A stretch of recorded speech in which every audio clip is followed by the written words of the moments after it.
You are listening to Leaders and Legends, a podcast featuring some of Indiana's most fascinating men and women whose impact has shaped our state, our communities, and us. Join us as we discuss their imprint on our history. Leaders and Legends is brought to you by Veteran Strategies Incorporated, your local veteran business enterprise specializing in public relations, media relations, public outreach, crisis communications, and digital photography. My name is Robert Bain, Principal of Veteran Strategies, former Deputy Chief of Staff to Mayor Greg Ballard, and Communications Director for the Indiana Republican Party. I'm honored to be your host for our discussion. You are listening to Leaders and Legends, a podcast presented by Veteran Strategies, a local veteran business enterprise, sponsored by Girl Scouts of Central Indiana, the Crown Plaza Hotel and Grand Hall and Conference Center at Historic Union Station, and McAllister Machinery, your friendly neighborhood Caterpillar dealer. Thank you for joining us for the podcast. Our guest today is the much respected, incredibly intelligent, amazingly admired former Lieutenant Governor Kathy Davis. Thank you for joining us. Thanks for having me, Robert. Well, what a lovely introduction. Thank you. I have told several people that you were coming on the podcast, and the smiles that the mere mention of your appearance elicited, not just among Democrats, but Republicans as well, is a testament to how much you are admired and how you've made a difference for a lot of folks. So thank you for your time. Thank you. Do we want to start with a get well to John Davis? Oh, that's very nice. Yes, John is home with a bad cold, and we were going to meet at my house, and then that didn't work out. So I appreciate the change in venue, and yes, get well, John. Well, and that's Thanks, the perfect segue. Oh, you're very welcome. He's a terrific, terrific guy. We are at McGinley's Golden Ace Inn, our home away from home, the world podcast headquarters for Leaders and Legends. Kathy, tell us a little bit about where you were born and your amazing academic career. I was born in Boston, Massachusetts. Both of my parents are from the Midwest, Dayton and Evansville, but they both went east to college and stayed, and I grew up in the Boston area. My parents were divorced when I was 7, and my mother, brother, and I lived near Harvard Square, right across the street from what was then the Radcliffe Library. She married my stepfather, and then we moved to a town called Natick, Mass., and he was a high school teacher of government and economics, and the discussion around the kitchen table with him was always about the events of the day and how they reflected or didn't reflect the Constitution of the United States. So he was a lot of fun and gave us a great education. And I went to Natick High School and then studied mechanical engineering at M.I.T., worked for a couple of years as an engineer, and went to business school. Where'd you go to business school? At Harvard Business School. And Cummins recruited from Harvard Business School. And one of the big issues of the time when I was there was manufacturing competitiveness. And in class, we talked with a lot of understanding about what was wrong and what would fix it. And yet it seemed like we were struggling to actually do that. So I decided I wanted to learn more about that. I wanted to be part of maintaining American competitiveness in manufacturing, and was lucky enough to come to Columbus, Indiana, and work for Cummins. So when you get into MIT, tell us what that's like to go to a school so esteemed and so important to American industry.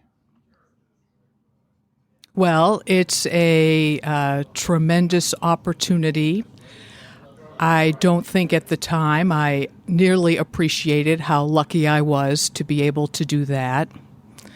My father was a professor at MIT, which, looking back, I'm sure helped me be accepted.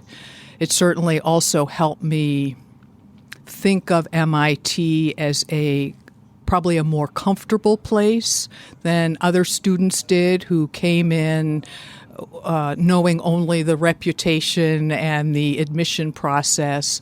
But I had the benefit of visiting my dad in his office and walking the halls of the Institute from the time I was, a kid, from the time I was 13. So if I called you a nerd, would that be a compliment or a disparagement? Well, it's in the eye of the beholder, right? So I'm not sure. Well, it would be a compliment. I'm sure it from fits. me. When we get into more of your career, what did you take from MIT and the curriculum that helped you beyond just education? Like, when's the last time you were like, wow, I learned that at MIT and I used it today? Well, I think MIT provided a lot of the basis for how I think about things. Engineers are hoping to direct a resource to a system that gets a thing done as it is intended and reliably. And I think that model is what I apply to just about every situation. What are we trying to get done? What is our situation? How do we bring the information to the table that helps us decide what to do? And then how do we track how that's going so that we continually do better?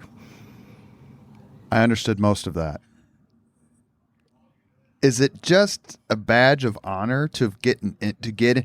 My son's in the Purdue School of Aviation, and I don't know if I'm more proud of him because he's in such a prestigious program because he wants to be an airline pilot, or I'm just proud that he's going to college and wants to further himself that way. Was there just an extra bit of pride, like, I got into MIT? There has to be. I mean, I don't want to answer the question for you, but there has to be just a little bit of like, yeah. No, it's very exciting. Yeah, it's very exciting to be accepted and to go and walk the halls along which so many discoveries are being made, so many brilliant people are working among so many curious and students who are full of ideas. Yeah, it's absolutely wonderful. Why Harvard Business School afterward? I worked a couple of years as an engineer, and I was struck by the difference between the technology that I saw available in the halls, in the classrooms at MIT, and what was happening in the regular world. And I realized that I needed to understand much better how money and organizations work in order to adopt the solutions that we may have at our fingertips or we may have available to us but need to be put into practice. So I wanted to learn that side of things. Which was harder, MIT or Harvard Business School? Well, I think the content of the work was harder at MIT. I think, it was hard problems to figure out at a fast rate and lots of work. I think it was personally more demanding at Harvard Business School, where half of our grade was based on our class participation, and we had a moment to speak in class and reflect what we learned and what we recommended from a case, and have that stand when as soon as I stopped talking, someone would come in and disagree with me. Has that happened at home? Oh, not nearly like there, no. You know, John, he's generous. Yes, for sure. Absolutely. There are some other folks who've gone to Harvard Business School who are particularly well known. One would be Al Hubbard, who was here, lives here in Indianapolis, and has been involved in a lot of corporate affairs and educational philanthropy, among other endeavors. Another is George W. Bush. Did you ever, they're considerably older than you, but did you ever see them at a mixer or a reunion or anything like that? And what did you think of their, or specifically the president's approach, as he talked many times about, I'm attacking this problem like it's a business problem? I know Al Hubbard. He and I served together on the Lumina board, and we've crossed paths over the years. I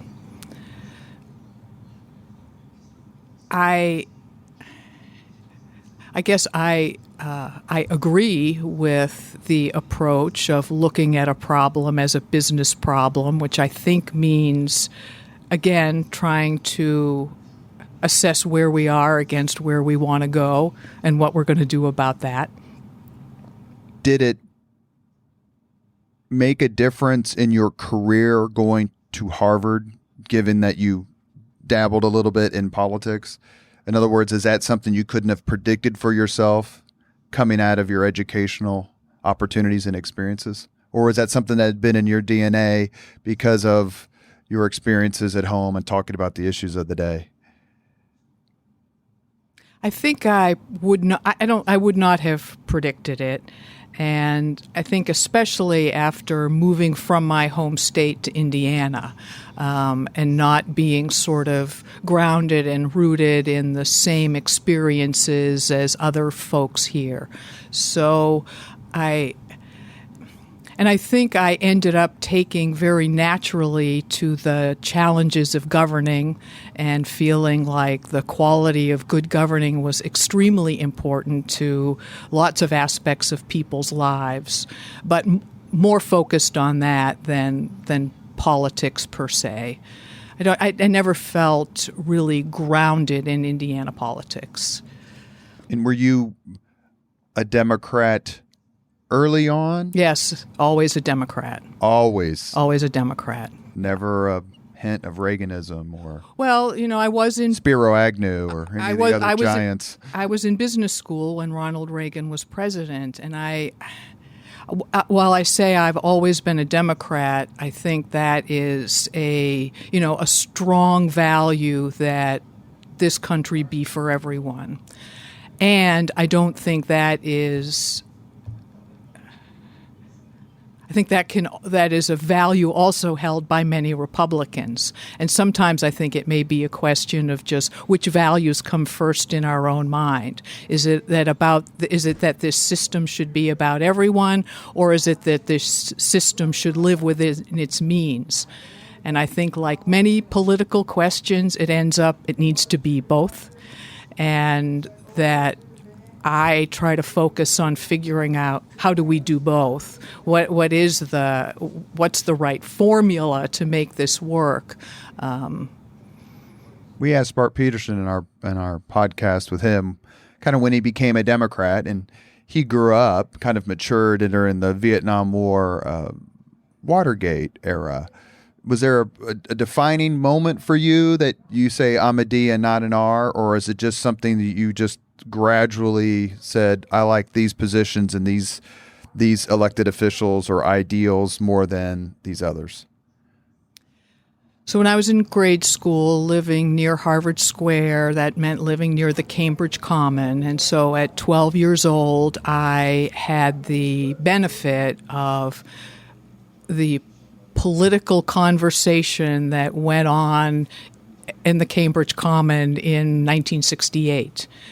And I think between the I Have a Dream speech and Watergate and the many, many fights for civil rights, I related to those. And there I was, somewhat, to some degree, in the heart of Sure. of Democrats, and my parents were Democrats, so I think it was just always that way. Those values very much resonated with me. And it wasn't so much about not being a Republican, it was about being a Democrat. And the Democrats were in the ascendant for so many years in not only the 60s, but the 70s. And I read a book this past summer called Camelot's End, and it was about the primary challenge of Ted Kennedy to Jimmy Carter. And the things that you were talking about just a few seconds ago are really the themes that Senator Kennedy was campaigning on at that time. Do you remember that race very well? And where were you living? Were you still in Massachusetts area in Yes. 1980? Do you kind of remember how that was happening? There had to have been a significant pull for anyone named Kennedy at that time. Well, yes, I remember it. And I certainly remember the debates about should Ted Kennedy be in there challenging Jimmy Carter, and would I say that I had a particular wisdom about that? Probably not. I think I just took it at face value that two great leaders wanted to speak their truths, and I'm sure did not appreciate all of the political dynamics and gyrations going on beneath that. That was not something that I really understood or was privy to or thought much about. I was much more about what are the espoused values and how are we going to get that done. You are listening to Leaders and Legends, a podcast presented by Veteran Strategies, a local veteran public relations enterprise, and sponsored by Girl Scouts of Central Indiana, the Crown Plaza Hotel and Grand Hall and Conference Center at Historic Union Station, and McAllister Machinery, your friendly neighborhood Caterpillar dealer. We were talking about your education background a little bit. Do you have a particular engineer in history whom you favor or find more fascinating or impactful than others? Wow, that's a good question. I probably haven't thought about that for quite a while. An inventor, perhaps, in the realm of engineering and mechanics? The people that I think of when you ask that are the people that I knew. So, for example, on the 58th floor of the John Hancock Building in Boston, you see a full glass building with a dark stripe right around that floor. And the reason that dark stripe is there is because behind it is a tuned mass damper that was designed by my control professor, David Wormley, because when the John Hancock Building was first built and the wind blew, the building swayed and the windows fell out. And he fixed that. Now, okay. Okay, let's start all over. He built a what? So he built what's called a tuned mass damper. So, I've never seen it because it's behind the shield. But when the wind blows, there is a system of springs and masses that moves around on that floor to counteract the sway of the building in the wind. Those are called tuned mass dampers. Sorry. And so... Why that floor? Does it matter whether it was on that floor? Or I another? assume it was in order to be the most effective at canceling out the effects of the wind and keeping the building stable at a point that was going to be most helpful and prevent the windows from falling out. I hope he made a lot of money. I hope he did too. I hope he did too. Is there another one? Or I did a history TV show with P.E. McAllister. God love him. And my thesis director at IUPUI named Professor Ken Cutler. And we used to do these history shows. 10 greatest generals, 10 most impactful deaths, stuff like that. It's a lot of fun for history nerds. We did one on the 10 most impactful discoveries or inventions. And a lot of what I put forth were just household items: air conditioning, indoor plumbing, central heating, electricity, that sort of thing. Is there something in that realm where you're like, that invention, that engineering marvel changed our lives? Can you think of one or two things where you're just like, this, without X, we wouldn't have Y? Well, engines certainly comes to mind, whether it was the steam engine or the diesel engine, the idea that you can take a fuel or you can heat water and cause that energy to run a manufacturing plant or a vehicle. There are so many inventions. I was actually have changed everything. I was right? thinking of James Watt when I asked you the original question of the invention of steam power. Well, steam power was huge. Electricity providing light was huge. A diesel engine that could be put in a vehicle and allow a vehicle to move independently and have the controls that a human can direct that power and go exactly where we want to go. All of those are kind of unimaginable not to have them. Was there an aspect, before we move on, but was there an aspect of engineering, the engineering world, or engineering epistemology that threw you? Like, man, I just don't get this. Was one harder than the other? I'm fascinated with people who can understand things that I don't understand, which means basically anything with numbers and equations and formulas. And so those minds like yours that can so brilliantly both articulate and dissect that sort of thinking are just compelling to me. And one of the reasons that I ask questions is like, okay, what was hard for you to understand in the realm of something that you understand so well?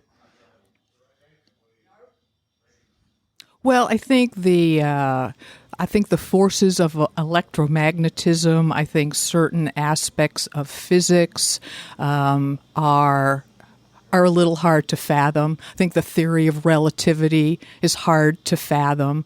So yes, there are many things that are unfathomable, and yet somebody has said, here is how you can describe this phenomenon using mathematics. And even if the phenomenon is really hard to fathom, if you can accept the mathematical model that is approximating it, then you go ahead and use it as if you understood it.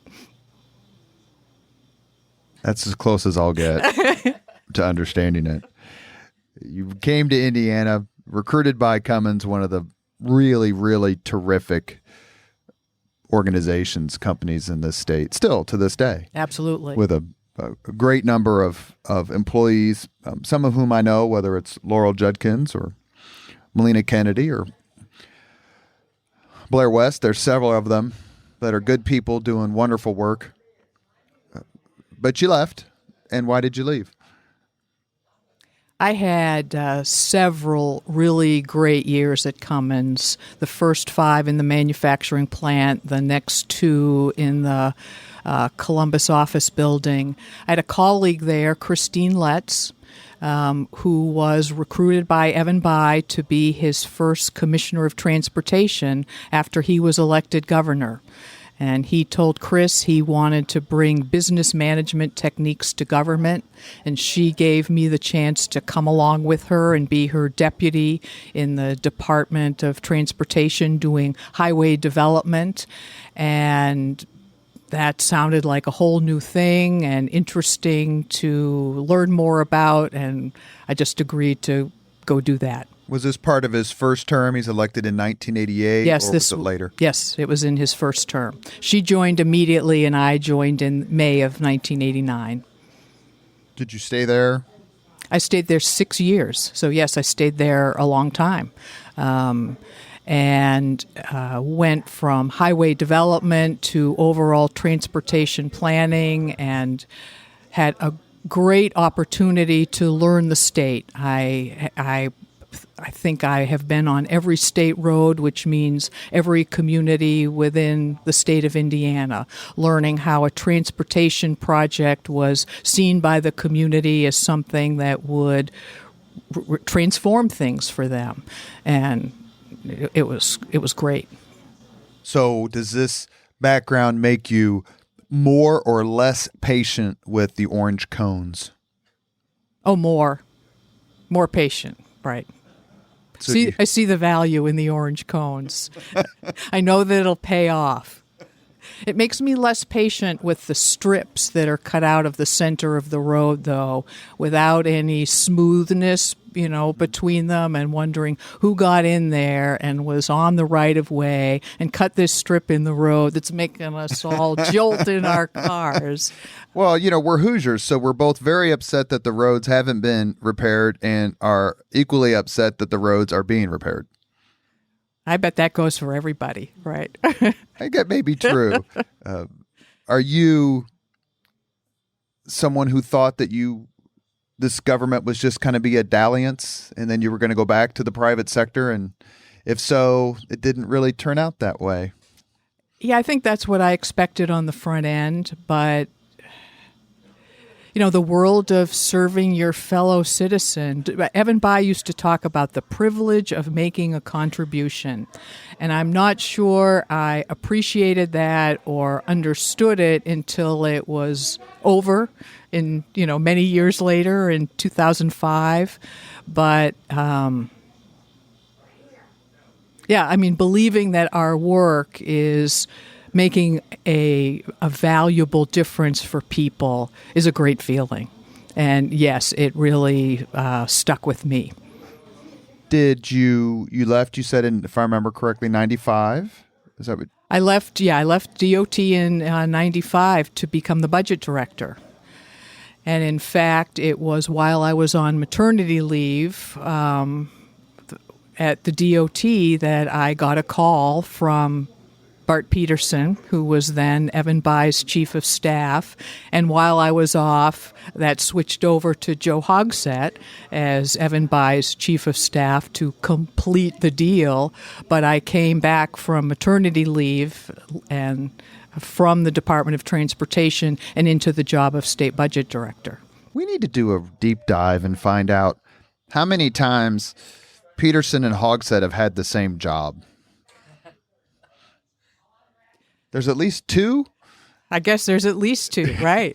And I don't know. I can't think if there are more, but that's an important one. Well, you know what? That's one of the great things about politics, and I say it on this podcast and say it in private conversation and when I talk to folks as well, and that is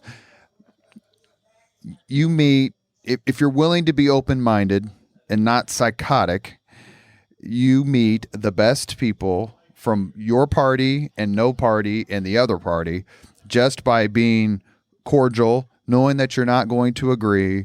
But as my friend Joel Miller and I used to say, sometimes it would be, "Good morning, Ralph. Good morning, Sam." And that would be a takeoff on the old cartoon with the coyote and the sheepdog. That was a good one. And you can meet, and you did meet, and I want to ask you about this right now, some terrific people in your time in the Bayh administration. Talk about some of them, some of the folks you met. You mentioned Joe Hogsett, who we hope to get on the podcast soon. You mentioned Bart Peterson, whom we've already had on. Talk about some others, just people you met and how they helped form your career and your life. Well, Bill Morrow was the chief of staff when I first went into the Department of Transportation. And he was an excellent person at keeping us all organized and our eyes on the prize, focused on what it was we were going to accomplish. I think he was followed by Fred Glass. Fred Glass was the executive assistant for transportation when I was hired, so he was actually the one who did my interview. I didn't know that. Yep. Pam Carter So Pam Carter was probably the first candidate that I worked for in Indiana when she was running for Attorney General. I was working at the Department of Transportation, but also driving her around. And, she's a person who is absolutely so centered on her values and then how those were going to translate into the role of Attorney General. So she was an inspiration. Chris Letts, who brought me along with her, she was responsible for what was my motto for a long time, which is facts are friendly, and she gave me the opportunity originally to work in state government and was just so good at clearly connecting what work needed to be done in order to reach the goals that we were after. Talk about your career, please, a little bit in the later 90s, and tell us about when and why you decided to join the Bart Peterson administration after he was elected mayor in November of 99. So after serving as state budget director, I spent a couple of years as secretary of the Family and Social Services Administration. And then I had the opportunity to work with Joe Kernan on the startup of the 21st Century Research and Technology Fund. And we had just been through the first several months. The General Assembly had appropriated $50 million to create partnerships between Indiana businesses and universities, new products, new headquarters, and we had just organized the first peer review and allocated the first 20-plus million from that fund to projects. And then Bart Peterson asked me to come be his controller. And did you join the administration as soon as he won? So I did. I was there on day one. There on January 1st of 2000. Incredibly relieved coming in as controller that. What did we call it then? What was the big scare about whether Y2K? Y2K, thank you. And whether our systems were in fact going to be working that day. And thank goodness everything did, and on we went. I want to say that, well, I know for a fact, I can't remember the exact context, Chris, but remember Susan Brooks said she was the last person to leave. So Susan Brooks, current congresswoman who was deputy mayor under Goldsmith, that was her particular project, was making sure that the city didn't fall apart at Y2K, and she goes, it was the biggest nothing I've ever been involved with. Well, I don't know, she said she handed the keys to you, or she handed the keys to somebody. Yeah, Robert, you connect it all here, don't you? Because so thanks to Susan Brooks, yes, everything worked. And of course, I think most things worked around the country as well. And I think there could have been many glitches, but I think that was a time when all the preparations really worked well. People thought it through. It was successful. And it was taken seriously as a potential doomsday. Yes. You've had some heady gigs. I mean, we haven't gotten to the part where you're lieutenant governor under Governor Kernan, but I mean, you're not running the rallies.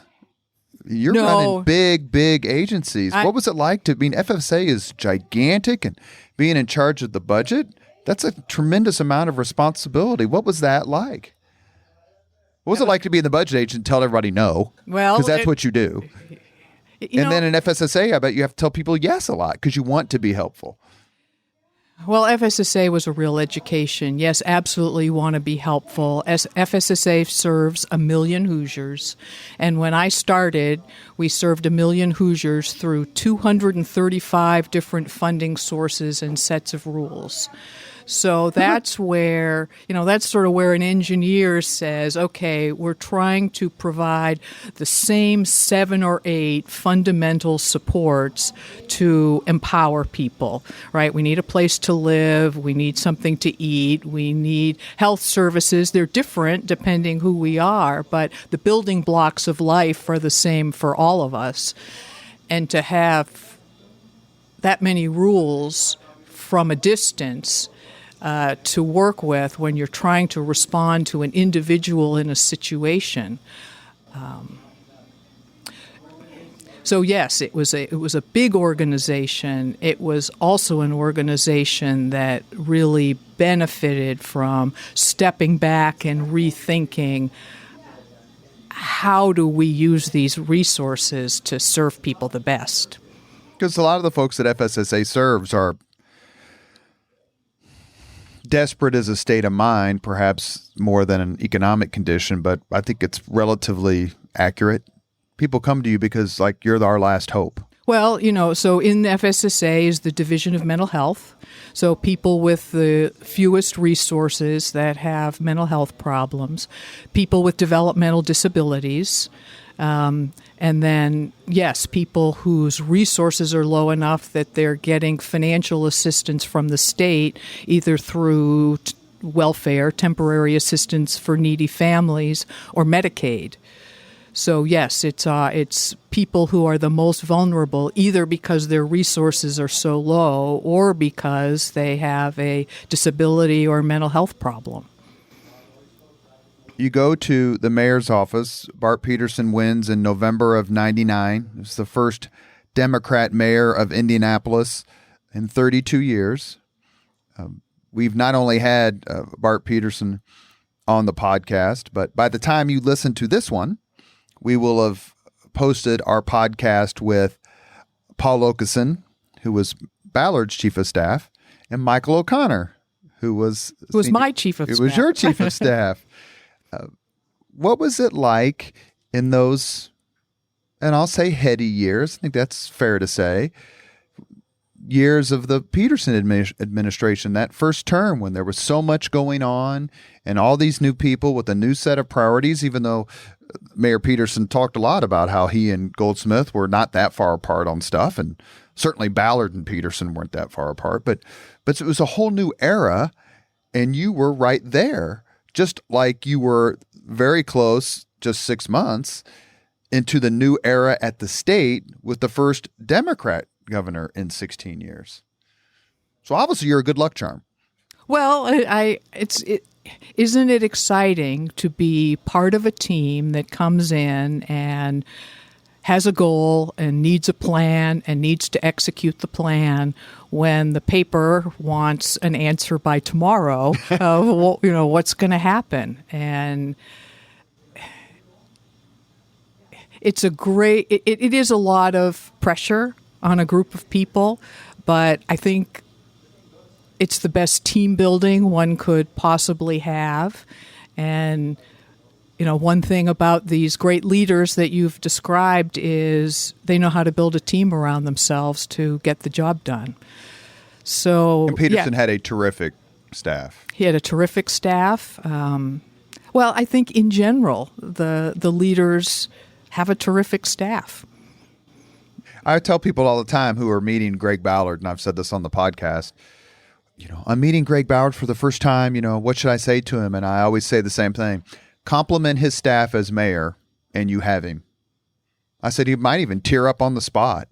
And I can imagine that Goldsmith and Lugar and Hudnut and Peterson and obviously Mayor Hogsett feel the same way. And they're immensely proud, and Mayor Peterson articulated that on the podcast, immensely proud not only of the people and the work they did in his administration, but all the work they've done since leaving his administration.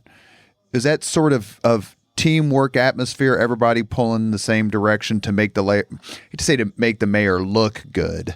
But that's kind of what you do a little bit while you're helping the city. You want to perform for your boss, the mayor of Indianapolis. Did you have that sense that man, we've got a chance here to do great things. Let's go do it. Absolutely. Absolutely. Perform for your boss, because performing for your boss means you're serving the people in a way that they recognize is a job well done, and that's the goal every day. Is there a particular initiative or event during your time in the Peterson administration of which you are most proud? Well, one thing that comes to mind first is the negotiation of the combined sewer overflow with the EPA. And I'm sure as you know, and maybe many of our listeners know, we used to have 130 locations on the White River and its feeder tributaries where, in a storm, when a lot of rain starts to come down and the sewage plant can't take in all of the sewage, that we used to send our sewage into the river in 130 different places in the city. And we developed a plan and negotiated it with the EPA that we would have a certain amount of time to stop doing that. And that has become the big, what is now the Citizens Gas, huge tunnel. So anyway, so that was a very exciting time. These are big things that aren't sexy, for lack of a better term. Right. I hate to say this, but Greg Ballard would say the same thing. Right, for a couple $1 billion, right, which you hope to keep underground. But we're going to have, a clean White River, and we're going to have a clean Pogues Run and Fall Creek, and the signs now that urge everybody to stay out of the water, especially when it rains. We're not going to have those forever, and I think that's going to be a huge opportunity for the city to use our many riverfronts as an asset that you can't do when they're dirty. That's exactly right. I think to your point, the White River area is the part that's screaming for something for the city. It's the next level attraction that the city's been trying to. I mean, there's other ones too, but the White River is the one that basically cuts through the entire county and the city. Isn't going to be fantastic to open that up to all that you can do with it when that's a clean body of water? Absolutely. Did you see yourself staying in the Peterson administration for as long as he was there? Or did you say, it's time to go back to the private sector before you got this phone call we're about to talk about? Yes, I thought I would stay with the Peterson administration. Loved it. Didn't know if I could keep going as controller. It's the hardest job I've ever had. It's the most relentless job that I've had, and it wore me out. But I loved it, and I certainly didn't have any plans to do anything else. Well, the most brainiac and powerful and wonderful person of the Ballard administration was Controller David Reynolds, who once referred to you as his favorite former controller in my presence. So I know it's true. And I would just look at him and he would shake his head no. And I'd be like, David, I haven't asked the question yet. He goes, well, we don't have any money. So if the question's about money, we don't have any. Did I sum up your role pretty quickly there? Well, I remember when Evan Bayh interviewed me to be budget director. I think, he had Frank Sullivan, then he had Gene Blackwell, and so the bar was set high, but it was the last 2 years of his administration, and things were running like a pretty well-oiled machine, and it was good economic times. But his major question was, can you say no? And so, yes, there's a lot of saying no. But hopefully there's also the why that goes along with it that, keeps the team together. And you do find money for people occasionally. Absolutely. Yeah. You do find money for the things that are most important to get done. Through a very tragic event, and that is the untimely and unexpected death of Governor Frank O'Bannon in Chicago. Yes. Joe Kernan becomes governor of the state of Indiana, former prisoner of war and all-time Hoosier hero. And he has to name a lieutenant governor. When did you get an inkling that you were on the list? And please talk to us, the Leaders and Legends audience, about that process. I met with Governor Kernan at his condo with Mary Downs on the 30th of September of 2003.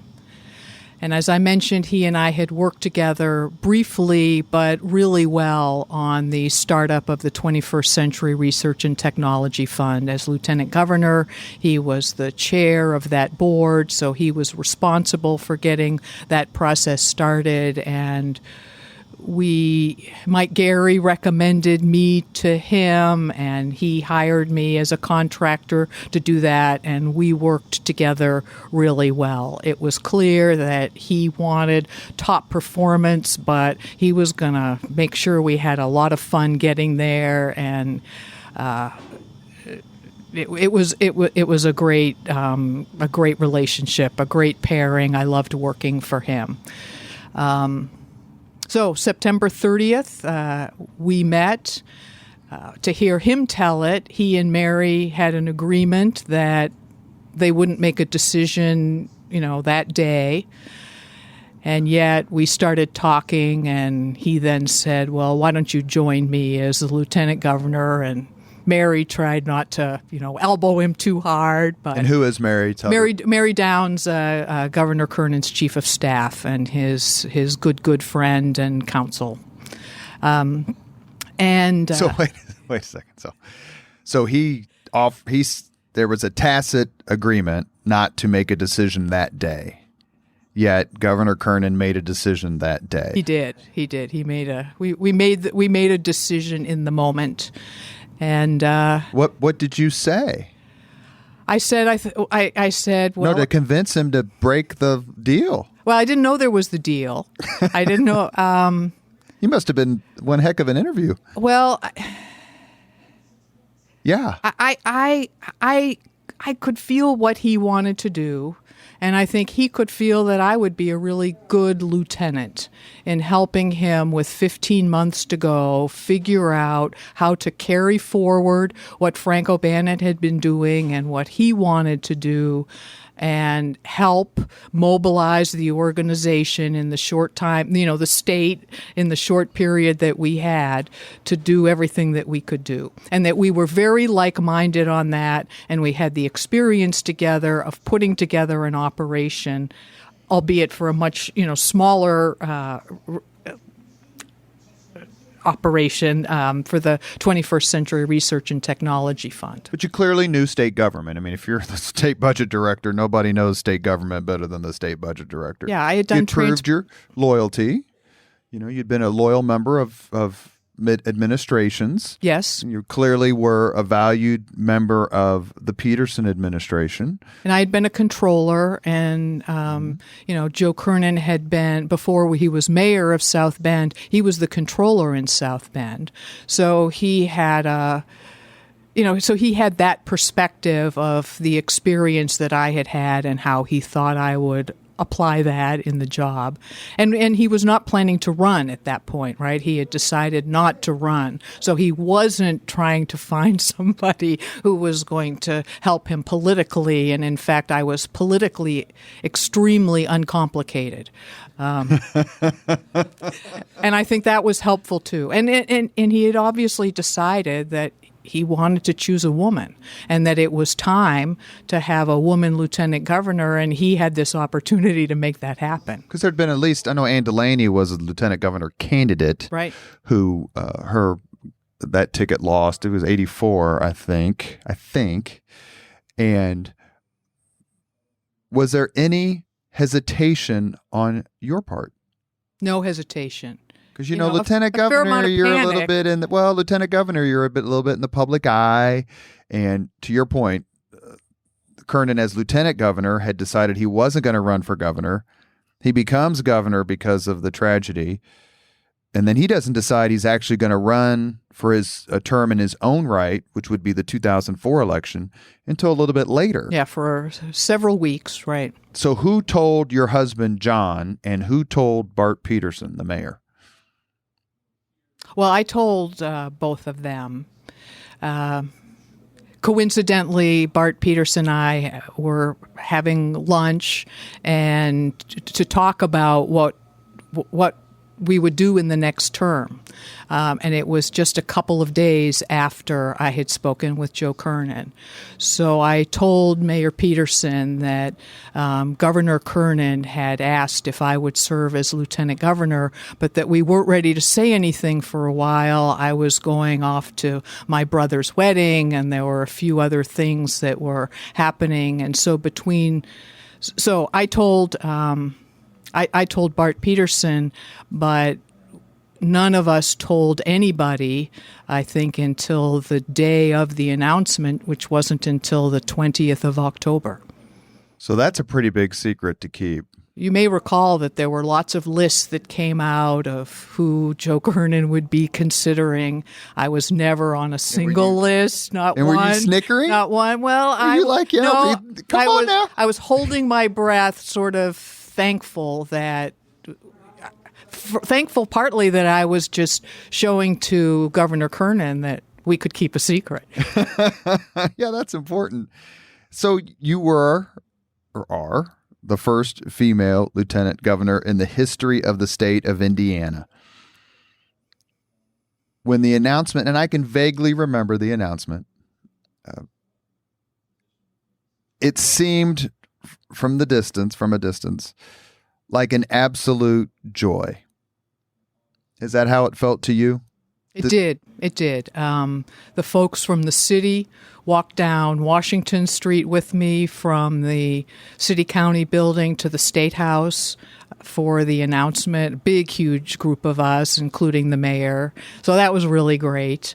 And I think that, as you said, this came out of tragedy. This came out of the loss of Frank O'Bannon.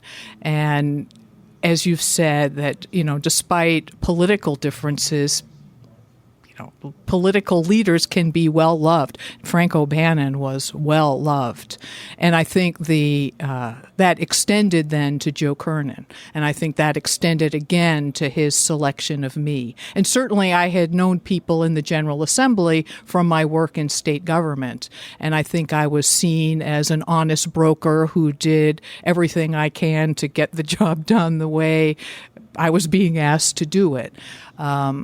And so I was approved unanimously. I think that was partly because people didn't expect us to run. And so there was, so the generosity was prevailing. But he did decide to run. And then he did decide to run. Were you stunned? Were you stunned? I was stunned, yes.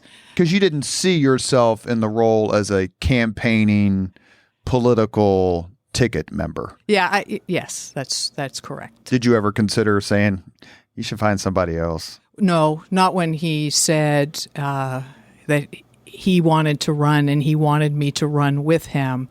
I think I was silent for almost a minute, and he teases me about that and tells that a lot, but no, I never. I had to get used to the idea, but no, I never considered saying no. Did it come natural to you being a political stump person? Because you're running against Mitch Daniels in 2004, and his running mate is Becky Skillman, someone I'm assuming you had to have known well. I did know, and yes, yeah, and liked very much. I know we need to get her on the podcast. She's the only one we haven't, female lieutenant governor we haven't had on yet. So we need to actually Governor Holcomb said he'd help us. So remind me to make a call. Sure. And did it give you pause being in that role?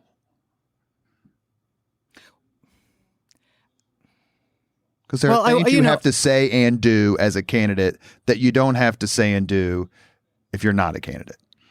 Well, there's certainly places you have to be, and people you need to see as a candidate. I don't know if there are things that you have to say that you wouldn't otherwise have to say, or you just have to find the right ways to say them. And you joked at me earlier when I answered a question. You asked me sort of what I learned at MIT that I apply. And then after I answered, you said, well, I sort of understood that. That's not good in politics, right? It's really important to not be thinking out loud and tweeting out loud. Thinking out loud to connect with people. And I spend a lot of time thinking about the future and how to solve a problem, for the future. And really, and in politics, you want to connect directly with people based on what they're thinking right now. And I had to learn that over and over and over again. Because needs are more proximate for a voter. Help me get through this week. Yes, right. Don't tell me what you're thinking about is, how you're going to change the system to, to deliver on this in the future. All right. So I had a lot to learn. It didn't go your way. Right. You lost to really what was a transcendent campaign. I mean, the Mitch Daniels campaign in 2004, much like the Barack Obama campaign in 2008, is just universally thought to be a marvelous effort. It had to hurt. It had to be tough, especially when you see someone like Joe Kernan lose.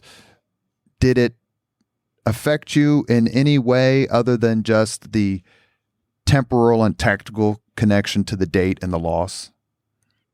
Well, it changed my career. In many ways, it ended the career that I had gotten so used to. And I think one is so busy doing the work and being in a campaign that it's hard to spend time thinking about losing and what will happen then.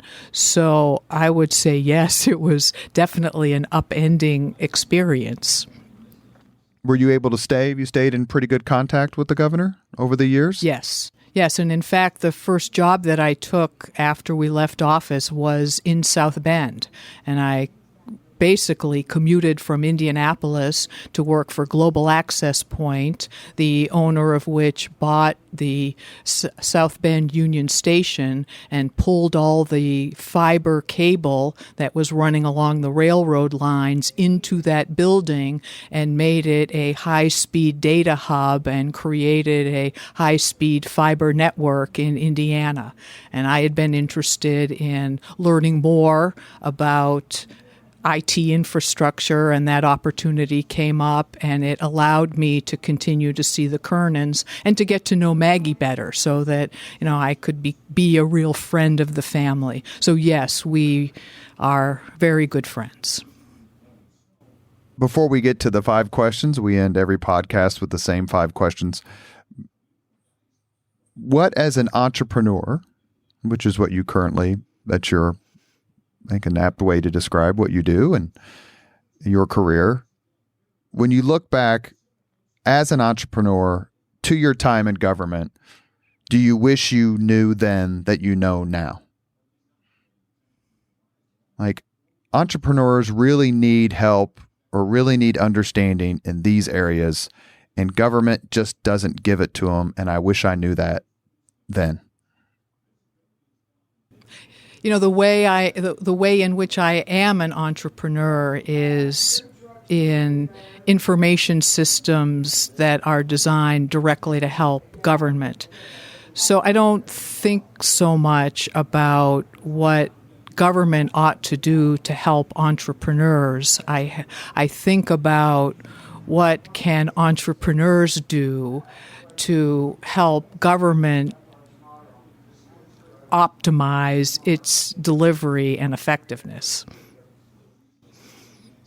And that is something that you learned during your time in government, that we do good work and we're not just a bunch of Simpson-facing, bumbling bureaucrats, that we do good work in government. I tell people who have a chance to work in government, city or state or whatever, like, you'd be surprised how much good you can do, not necessarily by going out and doing it yourself, but taking 3 pieces of paper and choosing paper number 2 and sticking it in front of the mayor and saying, please look at this. They have opportunity in the proximity to get things done through the power of government that can help people. And I think that's an underrated aspect of public service. I think you have said that very well.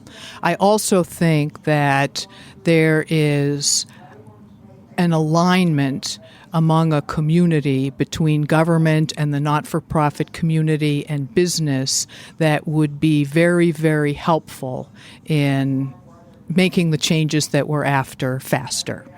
And I think that that also is something that, information can help. You are listening to Leaders and Legends, a podcast presented by Veteran Strategies, a local veteran public relations enterprise, and sponsored by Girl Scouts of Central Indiana, the Crown Plaza Hotel and Grand Hall and Conference Center at Historic Union Station, and McAllister Machinery, your friendly neighborhood Caterpillar dealer. We are here with former Lieutenant Governor Kathy Davis, and we are ready for the 5 questions. You ready? Ready. I hope I'm ready. What was your first job? McDonald's. I made shakes the first night, and then I was on the counter. I did that for the summer. I started the night of my 16th birthday. McDonald's. I hate to say I just left there, but I did. What was your first concert? Wow.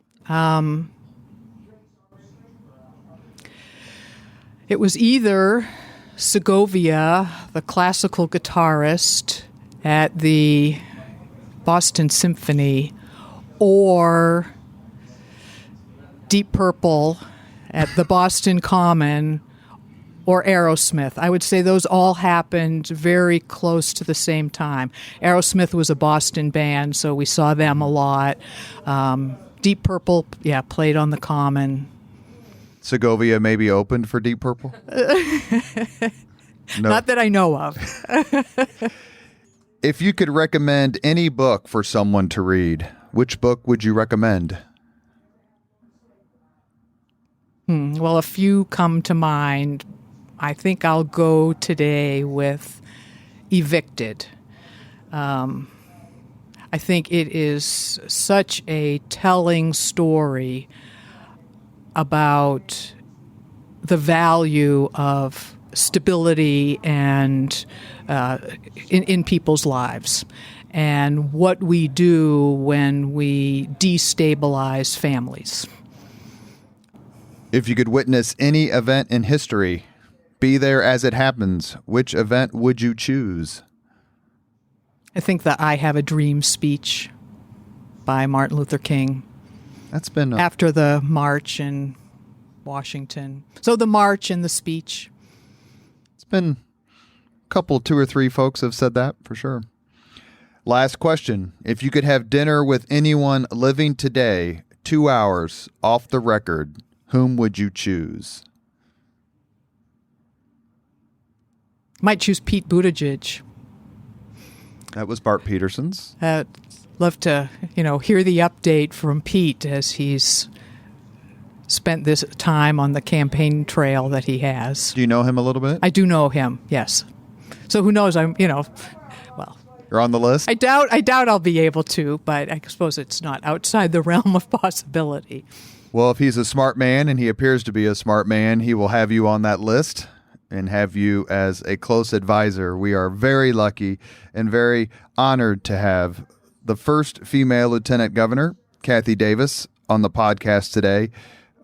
She is not only smart, she's smart enough to marry John Davis and kind enough to give us a little bit of her time. We are big admirers, and thank you very much. Thanks, Robert. Thank you very much for listening to Leaders and Legends, brought to you by Veteran Strategies Incorporated.